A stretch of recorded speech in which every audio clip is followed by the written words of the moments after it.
করলাম কোনটা? খেলোয়াড় সরঞ্জাম। তাহলে খেলোয়াড় সংখ্যা তো আমরা বুঝলাম যে 18 জন নিয়ে খেলা দল গঠন করা হবে, আর মাঠে খেলবে আমাদের 11 জন করে।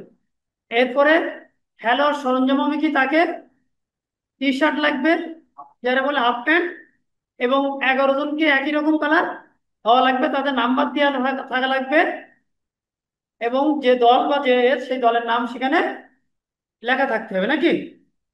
এই এবং দুই দল যদি একই রকম জার্সি বা একই কালার হয়ে যায়, তখন সেক্ষেত্রে রেফারি কি করে, যে এক দলের জার্সি চেঞ্জ করার অনুমোদন দেয়।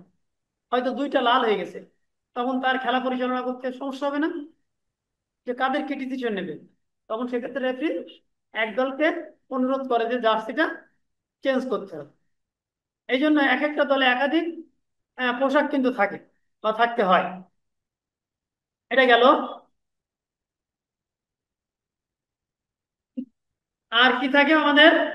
আমাদের বুট লাগবে, মোজা লাগবে, আর এই যে এই গার্ডটার কথা বলেছি আমরা, এটা লাগবে আমাদের। এরপরে অতিরিক্ত নিজের সেফের জন্য আমরা নি গার্ড ব্যবহার করি, অ্যাংলেট ব্যবহার করি, করি না এগুলো? এরপরেও কিন্তু দুর্ঘটনা ঘটে খেলার মধ্যে, নাকি? খেলার মধ্যে দুর্ঘটনা ঘটে তারপর। যা গেল। এরপরে হচ্ছে আমাদের রেফারি। আমরা দেখি যে একজন বাঁশি বাজায় মাঝখানে, রেফারি তার কাজ কি, তার দায়িত্ব কতটুকু, এটা তো আমাদের আমাদের জানা দরকার তো, নাকি?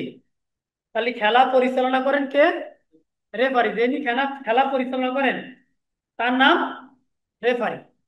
তার হাতে যাবতীয়, ওই মাঠের যাবতীয় পাওয়ার, শক্তি সব তার হাতে। তিনি যখন যে ইচ্ছা মানে একটা বৈধ ডিসিশন তিনি নিতে পারেন। এরপরে আছে আমাদের ডেপুটি রেফারি বা লাইসম্যান, যারা বলি আমরা। দুইজন দেখি না রেফারি, সহযোগী দুই রেফারি থাকে, দুই পাশে দুইজন লাইসম্যান, তাদেরকে আমরা বলি কি, ডেপুটি রেফারি। এছাড়াও একজন ফোর্থ ম্যান থাকে।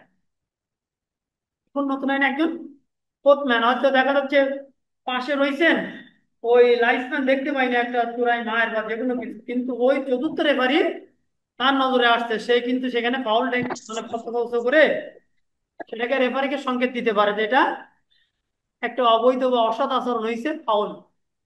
রেফারিকে এই বিষয়ে শরণাপন্ন হতে পারে, এই জন্য একটা চতুর্থ রেফারি থাকে তার জন্য। এবার আছে আমাদের খেলার সময়, যে আমরা খেলবো। আমরা তো ঘন্টার পর ঘন্টা খেলা করতে পারি না, খেলার একটা সময় থাকে। তাহলে আন্তর্জাতিক খেলার সময় আমাদের 45 মিনিট প্রথম অর্ধে, 15 মিনিট বিরতি, আর 45 মিনিট পরের অর্ধে। 45 মিনিট প্রথম অর্ধে, 15 মিনিট বিরতি, আর 45 মিনিট। তাহলে 45 45 90, আর 15 মিনিট বিরতি। এবার যখন খেলা অমীমাংসিত হয়ে যায়, কোনো পক্ষে গোল আনে, তখন রেফারি আলাদা সিদ্ধান্ত নেয়, আমরা আস্তে প্রচলন পাবো। এরকম ভাবে যখন একইবার সমাধান না হয়, তখন আমাদের গোল্ডেন গোলে চলে যেতে হয়, যে এমন একটা সময় এসে যায় খেলা চলবে, যে কোনো এক পক্ষ গোল করতে পারলেই খেলা শেষ, যখন একইবার শেষ পর্যায়ে দেখা যা গেল। এবার খেলার সময়, এবার খেলা আরম্ভ। দেখেন খেলা যখন আরম্ভ হবে, ফুটবল খেলা কি ধরে আরম্ভ হয় জানেন কিনা? না, কি কাপের মাধ্যমে ফুটবল খেলা আরম্ভ হয় লিখে নেই না, এটা পড়ে। কি কাপের মাধ্যমে ফুটবল খেলা আরম্ভ হয়? বাঁশির মাধ্যমে। কি কাপ? বাঁশি দিয়ে। বাস্কেট খেলা আরম্ভ হয় কিভাবে? জাম্বেলের মাধ্যমে। কিন্তু ফুটবল খেলা আরম্ভ হয় কি কাপের মাধ্যমে, মনে রাখতে হবে। ফুটবল খেলা আরম্ভ হয় কি কাপের মাধ্যমে।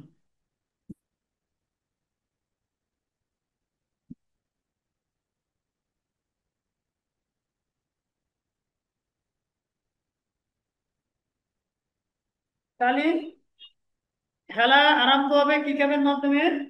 এই যে মধ্যরেখা, এ পাশের দল তাদের পাশে অবস্থান করবে, এ পাশের দল এদের পাশে অবস্থান করবে। রেফরির বাঁশির সাথে বা সংকেতের সাথে সাথে কি কাপের মাধ্যমে খেলা শুরু হবে। খেলার সময় তাহলে মানে খেলার শুরু বুঝলাম আমরা, খেলা আরম্ভ যেটা। এবার বল খেলার মধ্যেও বাইরে, বল খেলার মধ্যে কোনটা, খেলার বাইরে কোনটা। দেখেন অনেক সময় বল, এই গোল বলটা এরকম দাগের মধ্যে লেগে আছে, এটা আমাদের খেলার ভিতরে। টাচ লাইন, কিন্তু টাচ লাইনের বাইরে চলে গেছে, সেটা কি আমাদের খেলার বাইরে। আর এই যে গোল লাইনের বাইরে চলে গেছে, এটাও কি খেলার বাইরে। তাহলে বল যখন টাচ লাইন বা গোল লাইন অতিক্রম করে বাইরে চলে যাবে, সেটা খেলার বাইরে। আর বল যখন টাচ লাইন বা গোল লাইনের ভিতরে থাকবে, খেলা চলে, সেটা খেলা চলাকালীন বা খেলা ভিতরে, সেটা সহজ কথা। টাচ লাইনের এই যে যদি বল স্পষ্ট থাকে তাকে খেলার ভিতরে হবে, এটা না অনেক বিতর্ক থাকে। আর দাগ ছাড়া এরকম বাইরে চলে গেলে সেটা খেলার বাইরে, সেক্ষেত্রে সিদ্ধান্ত নেয় রেফারি এবং রেফারি। তাহলে খেলার বাইরে কোনটা আমরা ভিতরে কোনটা বুঝতে পারি কি? আচ্ছা, এবার গোল হওয়া আর একটা আইন কি, 10 নম্বর আইন গোল হওয়া। এগুলো কিন্তু একটা একটা আইন লিখতেছেন তো। বল খেলার মধ্যে বাইরে একটা আইন, খেলা আরম্ভ একটা আইন, খেলার সময় একটা আইন। আপনারা লিখে রেখেছেন না আগে? হুম। ও আচ্ছা, এগুলো লেখা হয়নি। মোট 17টা আইন, তাহলে আমি বলি 1 নম্বর আইন 8টা। এবার 2 নম্বর আইন খেলার বল, লিখে নেন বড় দিন, একটু মিলাই না। 2 নম্বর আইন খেলার বল। 3 নম্বর আইন খেলোয়াড়ের সংখ্যা। 4 নম্বর আইন খেলোয়াড়দের সরঞ্জাম। 5 নম্বর আইন রেফারি। 6 নম্বর আইন ডেপুটি রেফারি। 7 নম্বর আইন খেলার সময়। 8 নম্বর আইন খেলা আরম্ভ। 9 নম্বর আইন বল খেলার মধ্যে ও বাইরে।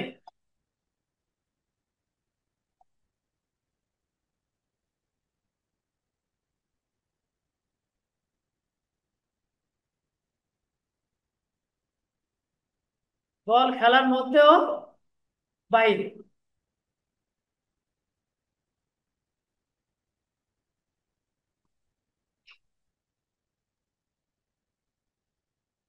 আচ্ছা, 10 নম্বর আইন গোল হওয়া। আমরা এবার আলোচনা করবো 10 নম্বর আইন গোল হওয়া, অর্থাৎ গোল কিভাবে হয়।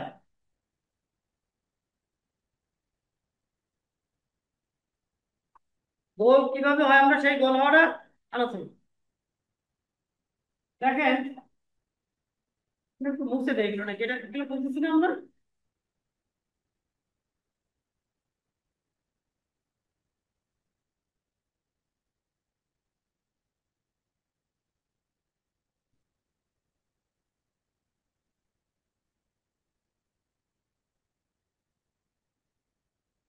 এই যে গোল, আর এই যে গোলের মাঝখানে এটা কি বলি আমরা, এই দাগটার নাম টাচ লাইন। এটা একটা নাম কি, টাচ লাইন, তাই তো। তাহলে বল, একটা বল যখন উঁচু দিয়ে হোক আর বড়াই হোক, ওই 8 ফুটের ভিতরে, 8 ফুটের বাইরে না, 8 গজ 8 ফুটের ভিতরে বল যখন এই টাচ লাইন অতিক্রম করে আসবে, তখন সেটাকে আমরা একটা বৈধ গোল বলি। যখন টাচ লাইন অতিক্রম করবে তখন সেটাকে আমরা একটা বৈধ গোল বলে থাকি। আর যখন টাচ লাইন এরকম লেগে আছে, সেটা গোল না, টাচ লাইন অতিক্রম করতে হবে, এটাকে আমরা কি একটা বৈধ গোল বলি। এবং এই গোলের পিছনে আমরা নেট দেখি, নেটটাকে এমন ভাবে লাগানো থাকে বা লাগানো থাকতে হবে যেন গোলকিপারের চলাফেরায় কোনো অসুবিধা না হয়। আর নেটটা থাকে কেন, একমাত্র যে নেটটা থাকে আমাদের একমাত্র কিন্তু এটা হলো বোঝানোর জন্য নাকি, বলটা হচ্ছে কিনা, বলটা যেন বাইরে না চলে যায়, বুঝতে পারো যেন কেউ, হ্যাঁ, এটা বোঝানোর জন্য আমাদের নেটটা থাকে। তাহলে গোল হওয়া আমরা বুঝলাম যে কিভাবে একটা বৈধ গোল হয় আর কিভাবে হয় না। এরপর আছে অফসাইড। খেলার একটা খুব গুরুত্বপূর্ণ বিষয় অফসাইড। এবং এই অফসাইড নিয়ে কিন্তু অনেক রকম ঝামেলা বাধে অফসাইড নিয়ে, এর তো বারবার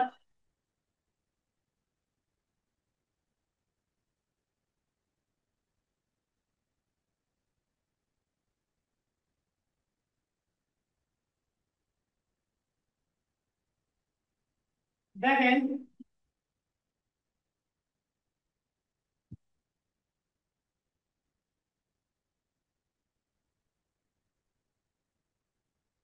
সে গোলরক্ষক, আর এ আর একটা প্লেয়ার, আর এই অপোজিট প্লেয়ার যদি তো এখানে এ ধরি আমাদের এদেরকে আমি কে ধরলাম, হ্যাঁ, এ, এ বি। একজন প্লেয়ার বাদে যদি যে কোনো দুইজন প্লেয়ার তার বাইরে থাকতে হবে, যে কোনো দুইজন প্লেয়ার তার বাইরে থেকে তাকে বল নিতে হবে। যদি এরকম দুইজন বাদে একজন প্লেয়ার থাকে আর তার কাছে বল আসে, তখন সে কি হবে? অফসাইড। যে কোনো বিপক্ষ দলে যে কোনো দুইজন প্লেয়ার থাকা লাগবে তার পিছনে। যদি দুইজন বাদে একজন থাকে সেটাকে আমরা কি বলি? অফসাইড। তখন রেফারি বাঁশি দিয়ে অফসাইড দেয়।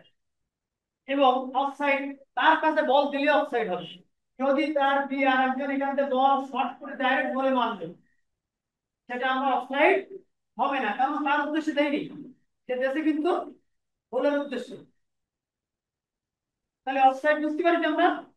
অফসাইড হতে গেলে যে কোনো, অফসাইড না হতে গেলে যে কোনো দুইজন প্লেয়ার বিপক্ষ দলের এখানে থাকতে হবে। দুইজন প্লেয়ার অতিক্রম করে যদি কেউ বল নেয়, দুইজন প্লেয়ার না থাকে, তখন সে একটা অফসাইড হবে। সহজ অবস্থা যে বিপক্ষ দলের যে কোনো দুইজন প্লেয়ার যখন থাকবে না, বিপক্ষ পক্ষ দল যখন বলটা নেবে, তখন সেটা একটা অফসাইড গেল। এটা কতক্ষণ অফসাইড হবে না, যখন বল তার উদ্দেশ্যে তার কাছে মারা হবে তখন সেটা, হ্যাঁ, অফসাইড দেবে তখন। সে বল দিছে, সে না অন্য দিক চলে গেছে, তাহলে অফসাইড হবে? হবে না। তার উদ্দেশ্যে যখন বল নেবে, সে যখন বল দেবে হবে, সে যখন বলে পাবে তখন সেটা সেটা অফসাইড ধরা হবে। ঠিক গেল, অফসাইড গেল, তাই তো। এরপরে কি? ফাউল ও অসাধারণ। আচ্ছা, ফাউল দুই প্রকার। ফাউল বা অসাধারণ, ফাউল তাহলে দুই প্রকার। ফাউলের জন্য আমাদের দুই প্রকারের কিক দেওয়া হয়, একটা ডাইরেক্ট ফ্রি কিক আর একটা ইনডাইরেক্ট ফ্রি কিক। এই ফাউল বা অসাধারণের জন্য দুই ধরনের কিক দেওয়া হয়। যে এদের তো বারবার মনে হয় লাইন চলে যাচ্ছে। হ্যাঁ, কি করে সেটা যাই হোক। তাহলে ফাউল বা অসাধারণের জন্য রেফারি,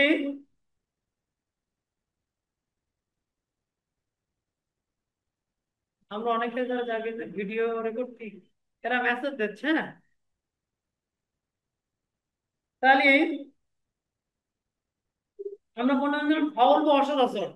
তাহলে ফাউল বা অসাধারণের জন্য রেফারি দুইটা ফ্রি কিক দেয়। একটা কি ডাইরেক্ট ফ্রি কিক, আর একটা ইনডাইরেক্ট ফ্রি কিক। এদিকে না, একটা ডাইরেক্ট ফ্রি কিক আর একটা ইনডাইরেক্ট ফ্রি কিক। তাহলে আপনারা যদি বলেন এই 10টা পয়েন্ট লিখে রাখতে পারেন। ডাইরেক্ট ফ্রি কিক অনেক গুরুত্বপূর্ণ, যেগুলো আমাদের ওই যে প্লান্টি দেয়, ডাইরেক্ট ফ্রি কিক যেগুলো, এগুলো আমাদের লিখে রাখা দরকার। তাহলে ডাইরেক্ট ফ্রি কিক একটা হলো বিপক্ষ খেলোয়াড় যদি লাথি মারে বা লাথি মারার চেষ্টা করে, সেক্ষেত্রে রেফারি একটা ডাইরেক্ট ফ্রি কিক দেয়। 10টা ডাইরেক্ট ফ্রি কিক আছে, তাহলে কি বিপক্ষ দলের খেলোয়াড় লাথি মারা বা লাথি মারার চেষ্টা করে,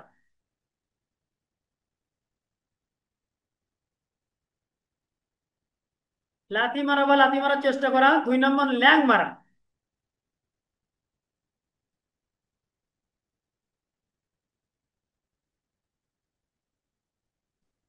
2 নম্বর ল্যাং মারা। 3 নম্বর কি বিপক্ষ দলের খেলোয়াড় লাফানো।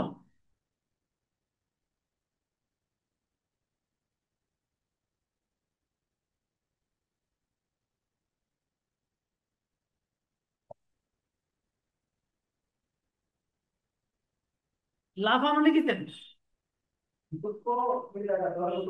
হ্যাঁ, খেলার উপরে লাফানো, যে কোনো একদল তার বিপক্ষ দলের উপরে লাফিয়ে পড়তেছে, লাফানো। তারপর কি বিপক্ষ দলের খেলোয়াড় আক্রমণ করা।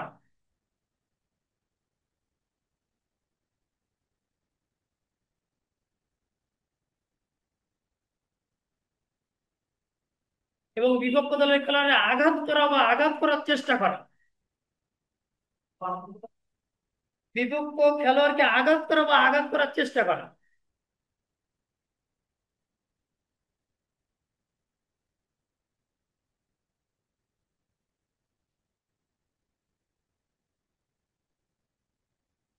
বিপক্ষ দলের খেলোয়াড়কে আঘাত করা বা আঘাত করার চেষ্টা করা, তারপর কি বিপক্ষ দলের খেলোয়াড়কে ধাক্কা মারা।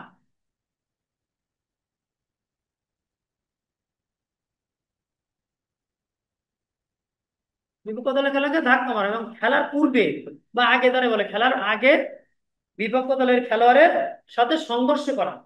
খেলার আগে বা খেলার পূর্বে বিপক্ষ দলের খেলোয়াড়ের সাথে সংঘর্ষ করা।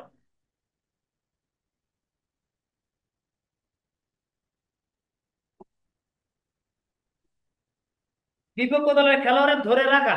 অনেক সময় কি খেলার সময় আমরা যখন ওই ভিডিও দেখতে পাই, তাই না, সুলমান সিং হাত ধরে রাখে, তার গা ধরে রাখে, কিন্তু বিপক্ষ দলের খেলোয়াড়ের ধরে রাখা। বিপক্ষ দলের খেলোয়াড়ের থুতু দেয়া, থুতু মারা।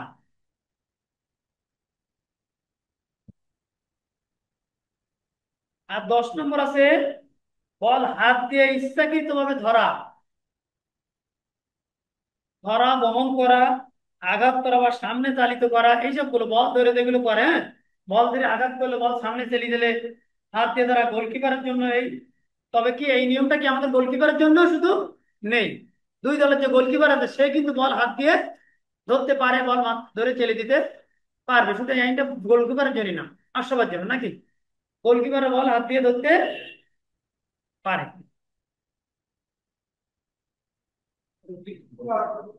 হ্যাঁ, আচ্ছা, পয়েন্ট একটু মিলাই নেবেন। আচ্ছা, বিপক্ষ খেলোয়াড়কে লাথি মারা বা লাথি মারার চেষ্টা করা, খেলোয়াড়কে ল্যাগ মারা, বিপক্ষ খেলোয়াড়ের উপর লাফানো, তারপর আক্রমণ করা, আঘাত করা বা আঘাত করার চেষ্টা করা, বিপক্ষ খেলোয়াড়কে ধাক্কা মারা, বল খেলার পূর্বে বিপক্ষ খেলোয়াড়ের সাথে সংঘর্ষ করা, বিপক্ষ খেলোয়াড়কে ধরে রাখা, বিপক্ষ খেলোয়াড়কে থুতু মারা, আর বল হাত দিয়ে ধরা বা সামনে আগানো, হাত দিয়ে বহন করা, হাত দিয়ে আঘাত করা। শুধুমাত্র গোলকিপারের ক্ষেত্রে আবার এই আইনটা প্রযোজ্য নয়। ঠিক আছে না? এইগুলো করলে রেফরি কি দেবে, একটা এগুলো করলে একটা একটা ডাইরেক্ট ফ্রি কিক দেবে। এটা direct free kick. Direct free কিকের মাধ্যমে সরাসরি গোল হয়, ডাইরেক্ট ফ্রি কিক। আর কিছু অপরাধ আছে যে অপরাধের জন্য ইনডাইরেক্ট ফ্রি কিক দেবে। হ্যাঁ, ডাইরেক্ট ফ্রি কিক, যেটা গোল হবে সরাসরি, গোল হবে, হ্যাঁ। এই আচরণগুলো করলেন। আচ্ছা, এরপর দেখেন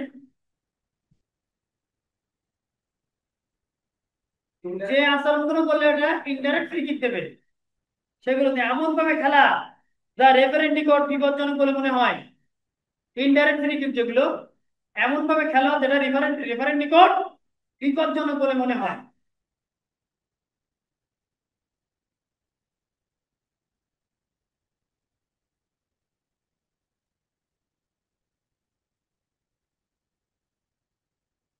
বল নিজের আয়ত্তে না থাকা অবস্থায় কাঁধ দিয়ে অন্যকে গুঁতো দেওয়া বা অন্যদিকে আঘাত করা। বল আমার আয়ত্তে নাই, নিজের আয়ত্তে না থাকা অবস্থায় অন্যকে আঘাত করা কাঁধ দিয়ে বা ধাক্কা দেয়া।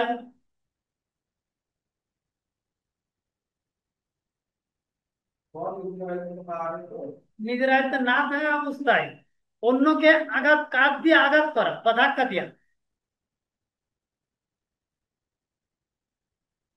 এবার অনেক সময় দেখেন গোলকিপার কি করছে, গোলকিপার বল ধরিতে ধরে সে হাই পারে না, ওই মানুষ সময় কত কত প্লেয়ার পিছন থেকে পা দিয়ে বাধা দেয় বা হাত দিয়ে সামনে গিয়ে বাধা দেয় না, তাহলে গোলকিপারের বল মারার সময় বাধা দিয়ে, গোলকিপারের গোলরক্ষক বল ছুড়ে দেওয়ার সময় তাকে বাধা দেয়া। তাই না? এরকম অনেক সময় আমরা দেখেছি না, একদম ক্যামেরার সামনে আসে।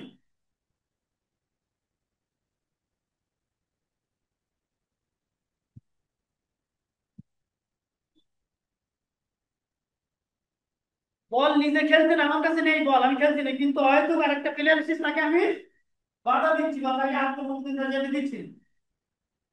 তাহলে বল নিজে খেলছেন অথচ অন্য প্লেয়ারকে বাধা দেয়া, বল নিজে খেলছেন অথচ অন্য প্লেয়ারকে বাধা দেয়া, এটাগুলোর জন্য কি এইসব অপরাধের জন্য একটা ইনডাইরেক্ট ফ্রি কিক দেয়।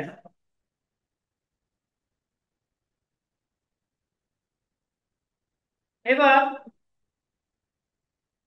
গোলরক্ষকের উপর আক্রমণ করা, গোলরক্ষকের উপরে আক্রমণ করা, গোলরক্ষক যখন তার এরিয়ায় থাকে তখন যদি কোনো প্লেয়ার তাকে আক্রমণ করে,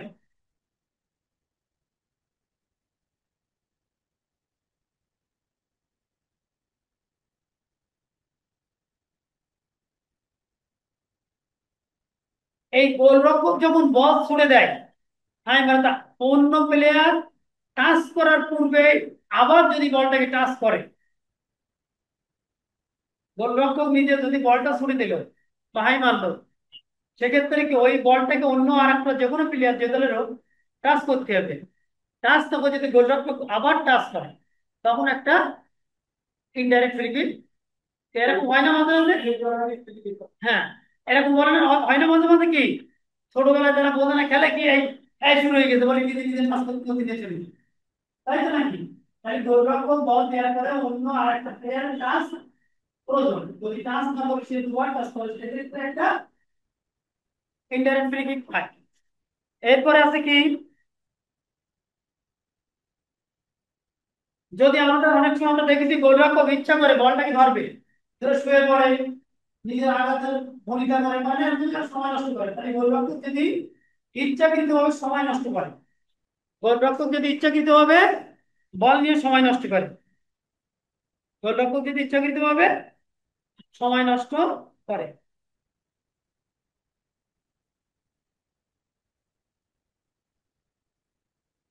তাহলে আমরা আর একটা আইন 13 নম্বর আইন আছে ফ্রি কিক। আমরা 17টা আইন অন্তত আজকে আলোচনা করি, একটু ঝামেলা হলেও। হ্যাঁ, তারপরে আছে আমাদের 13 নম্বর আইন হলো ফ্রি কিক।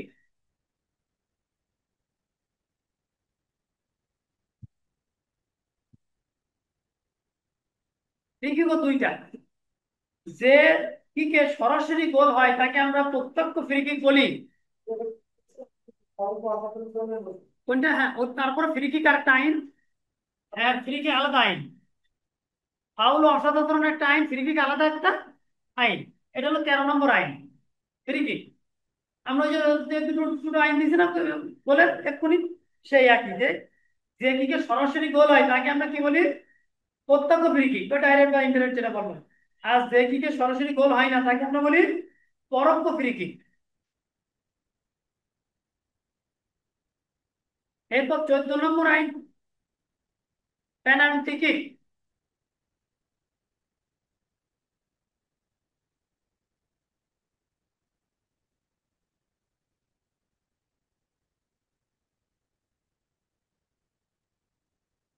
তাহলে পেনাল্টি এরিয়া আমরা আগে দেখেছি না, 44 গজ।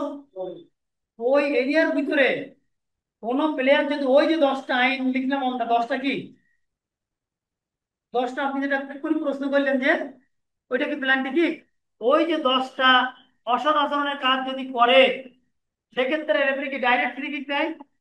তাহলে যদি ওই গজের ভিতরে যদি ওই 10টা অসৎ আচরণ করে তখন একটা পেনাল্টি কিক দেয়। বুঝতে পেরেছেন মাথা?